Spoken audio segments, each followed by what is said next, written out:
Okay, hey, I don't know, if I look at myself, I'm looking over there, so, sorry. Okay, so I just won't look up there. So I'm doing my ABG, and I have it all taken out. I don't want to waste a bunch of the kits, so I already have one open. I'll do another one. We'll actually open the kit and do that thing, but for now, we're just going to go with this, okay? So here's my guy. Olivia's here, but she's coloring, and she doesn't really have the strength to pump this thing. Can't see it. I got my iPad, like, anyway, there's a pump on this thing.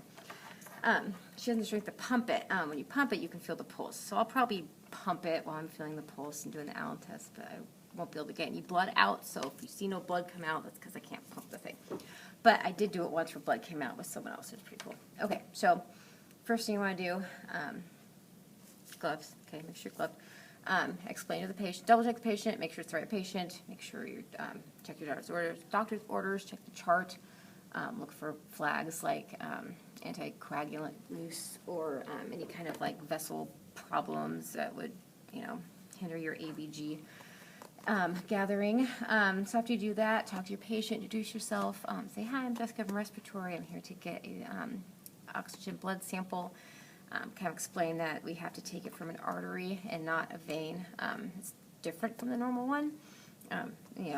Most people understand that arteries carry oxygen and veins bring it back when they're empty, so they kind of understand the artery versus vein thing. So explain how you get it from an artery, not a vein. The best artery to get it from, the easiest one I should say, is the radial artery, which is the artery that runs along your thumb, and then actually comes to the brachial. Then it splits into two, and then this is the radial, and it actually has a little arch here, and then this becomes the ulnar artery, and it goes back up. So the radial is the easiest one. The ulnar is hard to find. It's really hard to find a pulse. There's a vein and tendons right there too. So first thing you want to do is you want to try to find the hand that has the strongest pulse. So I'm going to put my little thing here and put my finger in the radial artery, and I am feeling a pulse here. So I feel it. So then, nice strong pulse, so I'm going to use this hand, all right? If it didn't find a strong pulse, you could try the other hand. I have a towel underneath. I would roll up a towel, put it underneath the wrist, kind of position it. You want to let the patient know that they want to try to relax their wrist, because balling it up would cause tendons to get all big, like, see tendons? No, you can't see them. Tendons, or, they'll occlude your artery. Okay, so first just do the Allen test. Allen test consists of this. Take your two hands, kind of relax your wrist, find the pulse on the radial, and then if you find that one, take your other hand, place it over here where the ulnar would be. It's very hard to find the ulnar, but it's just about in the, over here, kind of in the other groove of the arm. Occlude both arteries with pressure, push down kind of hard, then have the patient clench a fist and then unclench a fist 3 times, watching their palm. Their palm will start to turn white because you're occluding blood flow. After it's white, keep your fingers occluding the radial, but release the ulnar, and watch their palm. And their palm should turn pink again within like 5 seconds. Some people take longer, up to 10. So watch that. It's usually always going to do that. If it doesn't, then there's a problem with their collateral circulation, so you would try the other hand, and if that had the same problem, then you would try a different artery. So we did that, so that's good, and now we're going to actually do our blood draw. So like I said, I have all my stuff already laid out. It's all over here. You can see it, and yeah, you can see it. Sorry, I created like an iPad stand holder thing, so I can't really move it. So here's your needle, which it's red. I've already been drawing blood out of it. Needle, you're going to have a cork that comes with it. This is the top that goes on after you draw the blood. Here's your label, alcohol pad, gauze, and a Band-Aid. Alright, so first thing you want to do, take your alcohol pad, and actually first thing you're going to do is you're going to fill out your label. See, label, fill it out, which I did. Okay. Then you take your alcohol pad, right, and you want to really, really, really wipe, really sterilize. Circular motion. You're moving outwards from where you're going to poke. You're going to really sterilize that good. That's like 30 seconds. Okay, and then you're going to open your gauze, and you're going to put your gauze here because you're going to want to grab it when you're done. Okay, so then you're going to have a Band-Aid. Open up the Band-Aid too and put that there because you're also going to want that. You don't be fiddling with opening Band-Aids when you're done. Okay, so then you grab your syringe. Okay, and then you're going to use your non-dominant hand to find the radial pulse again, which I can't pump there. So I feel it's right there. So I feel the pulse, right? Okay.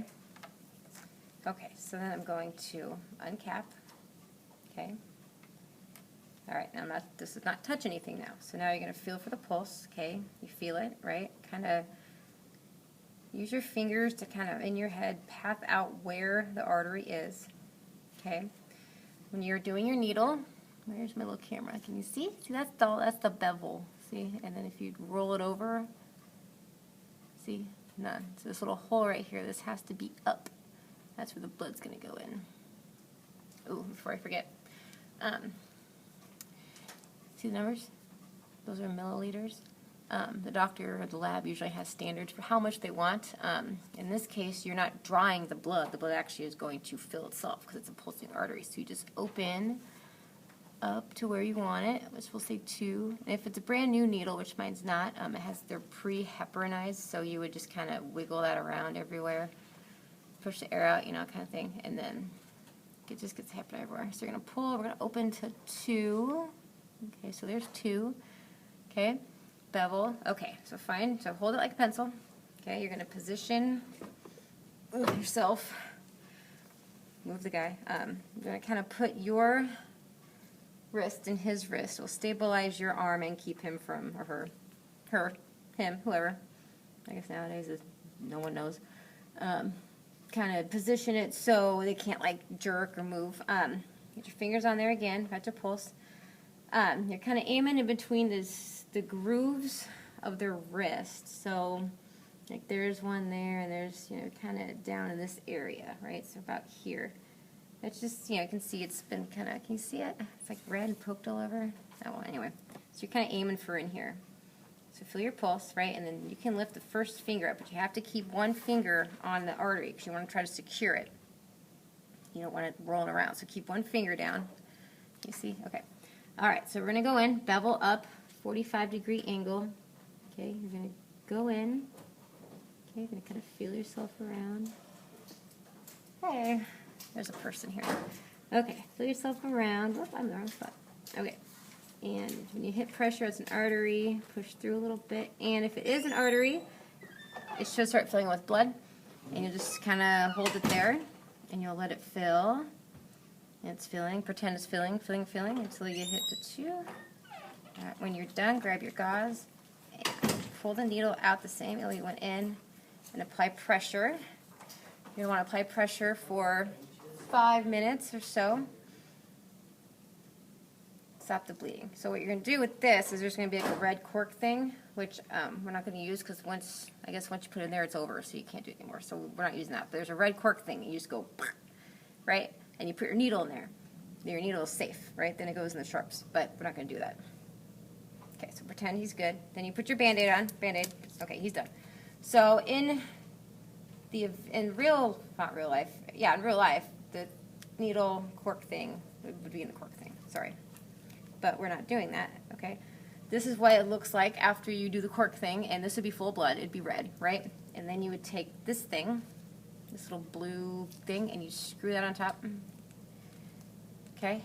And then you would, if it's full of blood, which it's not, you would kind of squeeze it up, or my hip, squeeze it up until the blood fills up to the very top, kind of roll it around. That mixes the heparin and gets all the air out.